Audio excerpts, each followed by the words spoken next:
Okay, I have a few minutes to talk about water and a little bit about nutrition with my limited knowledge and resources. Okay, um, this was just I moved some dirt around with the bucket and I filled the 5 gallon bucket up with water from the hose.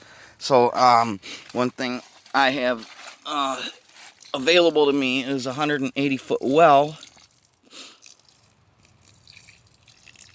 And Lake Huron is 3 miles directly that way, and 2 miles away is actually to the east is a water treatment center that actually supplies most of Metro Detroit and surrounding areas. But every single time a wave hits the shore 3 miles away, it pushes water all through that sand table all the way down. And so the aquifer and the table that we have I don't know if it's an aquifer, I don't, okay, limited knowledge. But it's clean, fresh water. It tastes good. I can drink it out of the hose. There's no lead. There's no chlorine. There's natural minerals that actually taste really good, you know. It's interesting if you watch dogs and cats, they'll have a clean water dish right there. And if there's a mud puddle in your driveway or something somewhere, they're going to go drink out of that, you know. Because that's all food. Alright, I have plant material in one of these little plastic bins that I use to collect rainwater in, because even with the well, I use rainwater when I can, because the well uses a pump, okay? And that uses electricity, and I don't have solar set up yet. That's a goal for the near future. Sometime in the next 6 months, I want to get a couple solar panels and, batteries and some a control board. I have stuff picked out on my Amazon list. And a couple wind turbines as well. And then I can run lights in my cabin here. So I'm running a science experiment that, how much can I get away without using energy resources from the grid. I have a propane tank that runs my stove and heats water when I'm inside at night. But I don't sleep at night. My bedtime is 7 a.m. thereabouts. And that's where I'm going to start appreciating this daylight savings time coming up. I found, because that will give me an extra hour of light at the end of the day. Interestingly enough, only because it's convenient for my schedule. I do find it ironic that it does relate to farming, but if my day started at 5 a.m. and ended when the sun went down, that extra hour at night ain't gonna make a difference. It just happens that I go to bed when the sun comes up. And even if it comes up an hour later, I can still go to bed an hour early.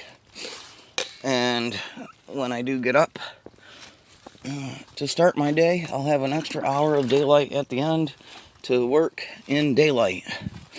And then I'm up for the rest of the night. So, but I just thought that was interesting, because I don't see how it would really work with the common conception it gives the farmers. An extra hour of daylight doesn't make sense to me. It happens to work for me because of my personal lifestyle, I guess, or schedule. It just happens to line up with my schedule. There's no rhyme or reason to it, but I'm going to appreciate it more than I have in the past. But no, if you're working a regular schedule and you get up at 5 a.m. to start work on your farm, and you stop working out in the farm and close up the hen cages before sundown, that's just, yeah, that don't make any sense. Oh, we got to get in here. Now, this is interesting because there's no wind.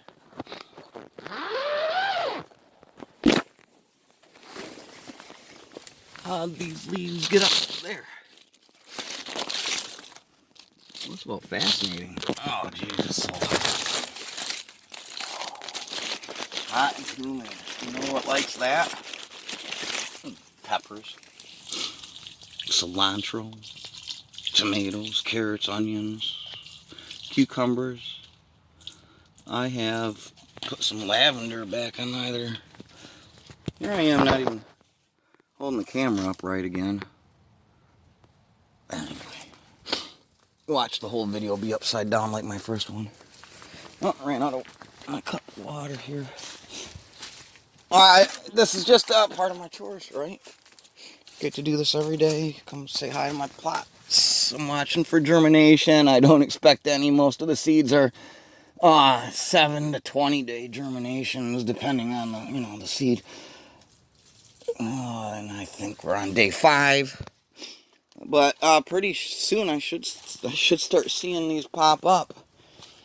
The palm tree over here is just loving it. Yeah, it's really happy. It is adjusting to the heat and humidity because it came in from out of the cold. Oh, I wanted to show you guys too. I got a cocoon. I don't know if you can even see in there, but there's a cocoon. And I can't wait for my butterfly to come out. And then Charlotte's making babies and stuff, so yeah. We got our predatory insects homes. She likes that door closed all the way. Bugs get up in there and she eats them. Waiting for my butterfly to come out of here, but like this one, I'm gonna put dirt up here and up here and more down there. Of course, that's my compost. We went through that in another video. I'm gonna check on these guys. Yeah. Neighbor Jim gave me one tomato that I planted, and I'm getting more already popping up. And this, like I was talking about before, that's just grass. I'm gonna leave it in there. Why am I gonna take life out of the soil? How's that gonna help my plants? Oh, okay. If everything's alive, your garden is gonna be good. That's a priority. I don't have any chemicals or even organic fertilizers because I don't have money for that at all. And I've been working with what nature's been giving me. That's the deal. Nature gave me some stuff to work with, and my dad helped me get some other things that I needed to get. So I'm very fortunate. I'm very, very glad I can share this with you on our journey together in Mr. Rogers' greenhouse. Before I was born, I think my dad must have been a kid. The story goes that my grandfather owned flurry gardens and greenhouses over on a property, and the county wanted him to make a drainage ditch, and he didn't want to, and depending on who you ask, it was out of principle and all this other stuff, but, like, if he didn't want to pay somebody to dig the ditch, why didn't he just dig the ditch? It's not hard. It just takes time and effort. So he sold the farm. Literally sold the family farm. And so I started back up Flurry Garden greenhouses because I want it back, right? I want it back. That's my life's mission now. I don't. That's the way that's gonna go. I think I gotta do my cabbage.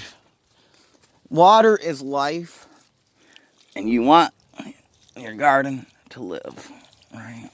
So, it's a precious resource. I'm lucky to grow up in Michigan and know a bit about the lakes. I've been to every lake. I've been to Lake Michigan and Lake Huron and Lake Superior and Lake Erie and Lake, okay, Superior. We're going to do homes because I got to make sure I list them all for you guys, and this is how we were taught.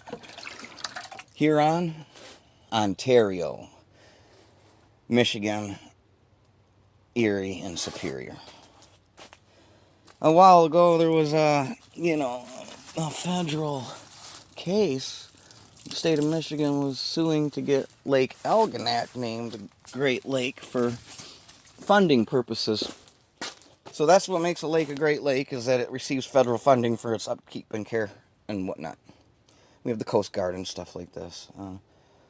So hooray, you know which one's a Great Lake based on whether or not the federal government is throwing any money at it.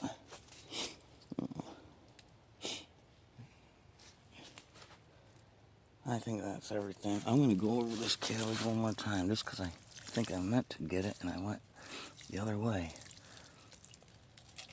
Okay.